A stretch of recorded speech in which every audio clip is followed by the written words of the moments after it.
Wanted to show you this big gnarly tree. It broke off and it has this big limb, kind of like a natural hinge cut, if you would. And look, in the overhead cover, right here, huge bed. Huge bed. Something staying here. And then in the background,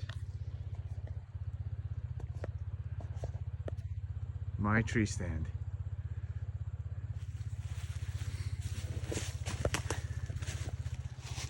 And I don't know if you could see, but on the other side of this thick, there's a house and like a clear patch.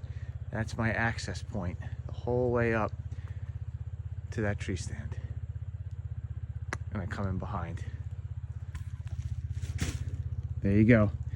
Deer bed, right above the food plot. Nature's bedding.